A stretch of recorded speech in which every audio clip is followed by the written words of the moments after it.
Hello students, मैं मोहम्मद शाहनवाज और आप लोग देख रहे हैं हमारे चैनल ओरो स्टडी। दोस्तों, आज हम लोग क्लास 9 मैथ्स में नया चैप्टर्स पढ़ने वाले हैं जो कि अध्याय 4 के रूप में हम लोग पढ़ने वाले हैं, जिस चैप्टर्स का नाम होगा दो चरों वाले रैखिक समीकरण। इससे पहले थोड़ा सा रिकेप कर देना चाहता हूँ कि हम लोग इससे पहले जो पढ़े थे अध्याय लेसन 3 पढ़े थे, जिसमें हम लोग निर्देशांक ज्यामिति के बारे में पूरे बेहतरीन ढंग से पढ़े थे। और आज हम लोग पढ़ने वाले हैं, आज और अभी से दो चर वाले रैखिक समीकरण को पढ़ने वाले हैं। तो इसमें क्या करना है, सबसे पहले बेसिक से हम लोग जितना भी एक्सरसाइज है सबको डिस्कस करने वाले हैं। तो वीडियो के लास्ट तक बने रहिएगा और चैनल पे नहीं होते चैनल को कर दीजिएगा सब्सक्राइब। चलिए हम लोग चलते हैं इसके बेसिक्स की ओर। ठीक है, बेसिकली हम बता देते हैं कि इस वीडियो में हम लोग चर्चा करने वाले हैं, इस लेक्चर्स में सबसे पहले दो चर वाले रैखिक समीकरण का परिभाषा देखेंगे, फिर देखेंगे चर क्या होता है, फिर देखेंगे रैखिक समीकरण क्या होता है और दो एग्जाम्पल लेंगे। उसके बाद क्लियर हो जाएगा ये लेक्चर। ठीक है, उसके बाद बेसिक एकदम पूरा क्लियर हो जाएगा। उसके बाद फिर पढ़ने में भी इंटरेस्ट जगेगा और मज़ा भी आएगा। चलिए सबसे पहले क्या करेंगे, समझ लेते हैं हम दो चर वाले रैखिक समीकरण को समझ लेते हैं। ठीक है, सबसे पहले चर किसको बोलते हैं ये चीज़ समझते हैं। सबसे पहले समझते हैं कि चर किसको बोलते हैं और ये रैखिक किसको बोलते हैं, रैखिक। ठीक, तो इसको समझते हैं। चर किसको बोलते हैं, अगर कोई समीकरण दिया रहे, फॉर एग्जाम्पल आपके सामने ये चीज़ दिया हुआ है ax plus B Y, ax plus B Y plus C equal to 0। तो ये a जो है ना, ये कोफिशिएंट है किसका, x का कोफिशिएंट है a, और ये x जो है इसी को बोला जाता है चर, और ये y है जो इसको बोला जाता है चर। मीन्स क्या समझे कि alpha beta x Y Z कुछ भी रहे, एक्स वाई जेड ये सब जो होता है चर बोला जाता है इसको। ठीक, क्या बोला जाता है, चर बोला जाता है। और ये क्या होता है, कोफिशिएंट होता है। अब रही बात रैखिक। रैखिक मतलब किसको बोलते, अगर ये समीकरण दिया हुआ है, अगर समीकरण में चर का घात 1 हो, मतलब उसका घात जो है ऊपर पर पावर जो है वो 1 हो, तो वो क्या होता है, रैखिक होता है। क्या होता है, रैखिक होता है। तो देखिए x पर कुछ भी पावर नहीं है, तो इसका मतलब कुछ भी अगर नहीं रहता है तो x पर कितना पावर होगा, 1 पावर होगा। y पे भी कुछ भी नहीं है तो क्या हो जाएगा, 1 इस पे भी हो जाएगा। तो ये क्या है, चर भी हो गया और रैखिक हो गया। समझ लिया। चलिए अब चलते हैं परिभाषा को देखते हैं सबसे पहले। ठीक, वह समीकरण जो ax plus B Y plus C equal to 0 के रूप में व्यक्त की जा सके। अभी बताए ना, आपका दो चर वाले रैखिक समीकरण में आपको यही समीकरण के बारे में आपको अध्ययन करना है। याद रखिएगा जुबान पे, क्या होता है समीकरण, ax plus B Y plus C equal to 0 के रूप में व्यक्त किया जा सके, जहाँ वेयर इसमें से बता रहा है कि ABC जो है वास्तविक संख्या है। अब वास्तविक संख्या किसको बोलते हैं, वैसी संख्या जिसको हम क्या कर सकते हैं, महसूस कर सकते हैं, देख सकते हैं, नंबर सिस्टम पे उसको गिन सकते हैं। ठीक, उसी को बुलाता है वास्तविक संख्या। मतलब अपने से गिन सकते हैं सारी संख्याओं को, उसको क्या बुलाता है, वास्तविक संख्या। ठीक है, देख सकते हैं। और A B दोनों शून्य नहीं है। क्या बोल रहा है, ये भी बोल दिया है कि इसमें A और B जो होना चाहिए एक साथ, वो दोनों शून्य नहीं होना चाहिए। अगर शून्य हो जाएगा एक साथ दोनों, तो ये दो चर वाले रैखिक समीकरण नहीं होगा। फॉर एग्जाम्पल देखिए, अगर ये भी 0 हो जाएगा, अगर B भी 0 हो जाएगा, तो बताइए C इक्वल टू सिर्फ 0 हो जाएगा। तो कोई बात बना नहीं ना। इसीलिए बोल रहा है कि A और B दोनों शून्य नहीं होना चाहिए। ठीक है, और दिया भी है कि शून्य नहीं है, उसे क्या कहते हैं, दो चर वाले रैखिक समीकरण कहते हैं। ठीक, चलिए अब एग्जाम्पल लेते हैं। 3x plus 4y plus 5 equal to 0, इसको देखना है कि दो चर वाले रैखिक समीकरण ये है या नहीं।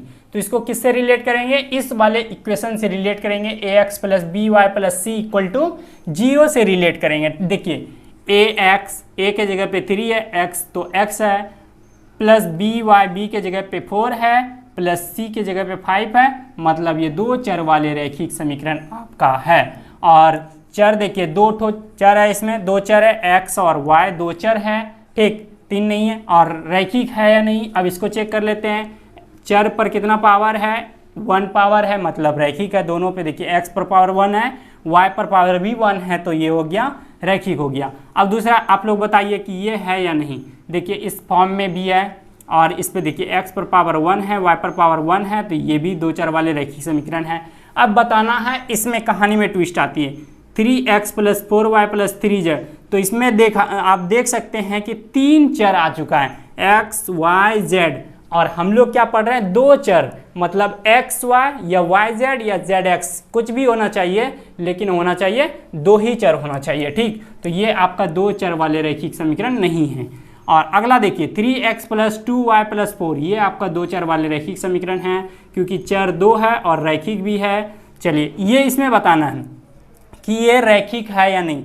2 चर वाले रैखिक, आपको ध्यान देना हम किस पे ज़्यादा जोर डाल रहे हैं, 2 चर वाले रैखिक, मतलब रैखिक बताना है। तो देखिए, रैखिक के लिए क्या नियम होता है कि चर पर पावर 1 होना चाहिए, चर की घात। तो इस पे देखिए 2 आ गया, तो ये हो जाएगा 2 चर वाले रैखिक समीकरण नहीं है। अब देखिए ये 2x + 4y + 3, ये आपका 2 चर वाले रैखिक समीकरण है, क्योंकि 2 चर है और रैखिक भी है, 2 चर वाले रैखिक समीकरण। इसमें बताना, देखिए ये रैखिक नहीं है, क्योंकि चर की घात 1 के बराबर होनी चाहिए, तब होता है आपका 2 चर वाले रैखिक समीकरण। इसमें देखिए 3x + 5y + 3 2z, इसमें 3 चर आ चुका है, x y z, 3 चर आ चुका है, ये 2 चर वाले रैखिक समीकरण आपका नहीं हुआ। ठीक, चलिए अगला देखते हैं, 2x + 4y - 3। अब तो यहाँ पे फंस गए होंगे कि प्लस प्लस आ रहा था, यहाँ समीकरण में भी प्लस प्लस है, आपको टेंशन नहीं लेना है। अगर यहाँ माइनस है तो इसका भी सॉल्यूशन है, इसको सॉल्व कीजिए, आगे बढ़ाइए। 2x + 4y प्लस देके इसको -3 लिख दीजिए = 0। अब ये तो बन गया इस इक्वेशन के तरह, तो ये होता है 2 चर वाले रैखिक समीकरण। अब देखिए इसमें 3x + 0 × y + 4 = 0। अगर दोनों a और b, यहाँ पे बोल रहा है a और b दोनों शून्य नहीं होना चाहिए, एक शून्य होगा तो कोई टेंशन नहीं है, अगर दोनों शून्य हो जाएगा तो कहानी बदल जाएगी, ये 2 चर वाले रैखिक समीकरण नहीं होगी। अब क्या है, ये 2 चर वाले रैखिक समीकरण है, लेकिन इसको लिख सकते हैं आप 3x + 4 = 0, इस तरह भी लिख सकते हैं। आई होप कि आप लोगों का क्लियर हो गया होगा 2 चर वाले रैखिक समीकरण, समझ लिए। चलिए अब हम लोग एग्जाम्पल देखते हैं, ठीक है, क्लियर हो जाएगा और बहुत ही बेहतरीन। एग्जाम्पल 1 और एग्जाम्पल 2, इसका स्क्रीनशॉट लीजिए आप। चलिए आप लोग एनसीईआरटी का बुक निकालिए और उदाहरण नंबर 1 देखिए। उदाहरण नंबर 1 पेज नंबर बता रहे हैं आपको, पेज नंबर आपका 80, ठीक है, 80। उसमें दिया हुआ है उदाहरण 1 में नीचे दिए गए समीकरणों को ax + by + c के रूप में लिखिए। ax + by + c आपका यही अब सब जगह यूज होने वाला है, यही इक्वेशन, ठीक है, प्लस c के रूप में लिखिए। और प्रत्येक स्थिति में a b c और a का मान फाइंड करना है, b का मान फाइंड करना है और c का मान फाइंड करना है इस वाले उदाहरण में। तो पहला नंबर क्वेश्चन दिया हुआ है, पहला का पहला उदाहरण 1 देख रहे हैं हम लोग।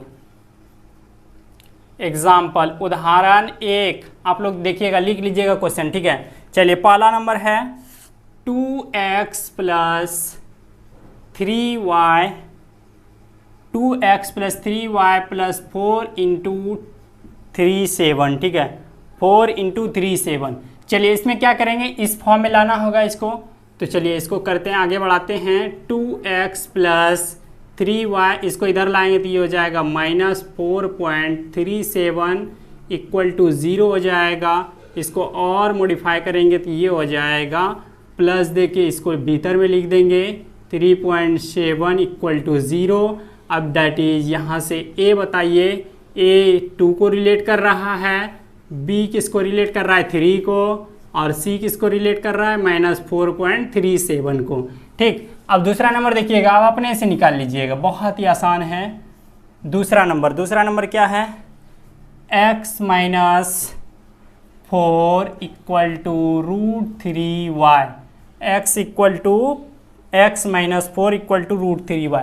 चलिए x √3y को इधर लाते हैं तो ये हो जाएगा -√3y और -4 है = ये हो जाएगा 0। आप चाहे तो x को भी उधर ले जा सकते हैं, ठीक, तो ये हो जाएगा x के आगे में कुछ नहीं है तो 1 × x + -√3y प्लस -4 हो जाएगा। अब ax + by + c के फॉर्म में लिख दिए तो यहाँ से हो जाएगा डेट इज a = हो जाएगा x का कोफिशिएंट 1, y का कोफिशिएंट -√3 और c कितना है -4 हो जाएगा। ठीक, चलिए तीसरा नंबर है, तीसरा नंबर आपके लिए होमवर्क है। ठीक है, तीसरा नंबर क्या है, आपके लिए होमवर्क है, HW आपको बनाना है। तीसरा नंबर क्वेश्चन बता देते हैं, 4 - 4 = 5x - 3y, ये आपको बना के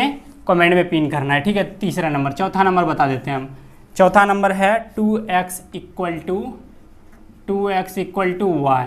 चलिए y को इधर लाएंगे तो ये हो जाएगा 2x - y = 0 हो जाएगा।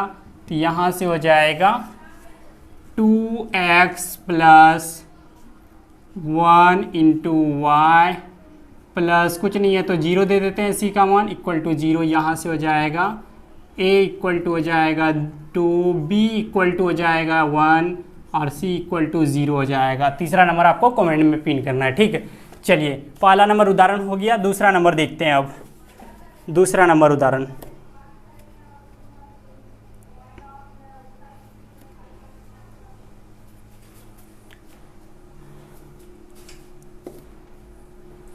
इसको मिटा देते हैं, इसको मिटा देते हैं और दूसरा नंबर हम लोग उदाहरण देखते हैं।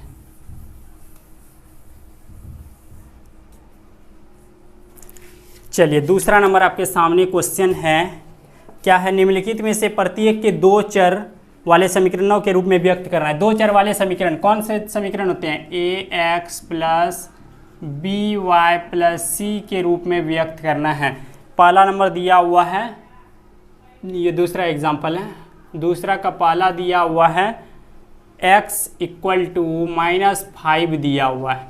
ठीक, इसको लिखना है इस फॉर्म में, तो ये हो जाएगा x + -5 को इधर लाएंगे तो +5 = 0 हो जाएगा। चलिए इसको लिखते हैं 1 × x + y नहीं है तो 0 × y कर देते हैं, +5 = 0 हो जाएगा। और ये किसको रिलेट कर रहा है, इस वाले समीकरण को रिलेट कर रहा है। ये आंसर हो गया हम लोगों का। ठीक, चलिए दूसरा नंबर देखते हैं। दूसरा नंबर है y = 2 है, y = 2 हो जाएगा, y = 2 हो जाएगा। चलिए 2 को इधर लाते हैं, y - 2 = 0 हो जाएगा। यहाँ से x नहीं है तो 0 × x + 1 × y + -2 हो जाएगा =0। ये इक्वेशन इसको रिलेट कर रहा है। ठीक, ax + by + c को। चलिए तीसरा नंबर देख लेते हैं। तीसरा नंबर क्या है, तीसरा नंबर है 2x = 3, 2x = 3। चलिए 2x - 3 = 0 हो जाएगा। इस बार y नहीं है तो क्या हो जाएगा, 0 × y + -3 = 0 हो जाएगा। ये वाले समीकरण भी इसको रिलेट कर रहा है। चलिए चौथा नंबर है आपके लिए, चौथा नंबर है 5y = 2। इसको आपको बनाना है और कमेंट में पिन करना है। ठीक, बहुत ही बेहतरीन सवाल है। आई होप कि दोस्तों आप लोगों ने बहुत ही बेहतरीन ढंग से इसका बेसिक क्लियर कर लिए। उदाहरण भी हम लोग फर्स्ट और सेकंड देख लिए। आप लोग क्वेश्चन उतार के उसके नीचे बनाने की कोशिश कीजिएगा। ठीक है, चलिए अब हम लोग देखेंगे अगले लेक्चर में एक्सरसाइज पर डिस्कस करेंगे। एक्सरसाइज 4.1 क्लियर कर लेंगे, उसके बाद फिर बेसिक चलेगा एक्सरसाइज 4.2 के लिए, उसके बाद फिर चलेगा एक्सरसाइज 4.2। इसी करते करते करते हम लोगों का 10-12 लेक्चर में ये भी चैप्टर समाप्त हो जाएगा। धीरे धीरे करते करते हम लोग सारा चैप्टर कंप्लीट कर लेंगे। बस आपको क्या करना है, बहुत ही अच्छे ढंग से इसका नोट्स बनाना है और पढ़ना है और लास्ट में आपको बेहतर करना है। ठीक है, तो चलिए फिर मिलते हैं अगले लेक्चर्स में। Bye bye.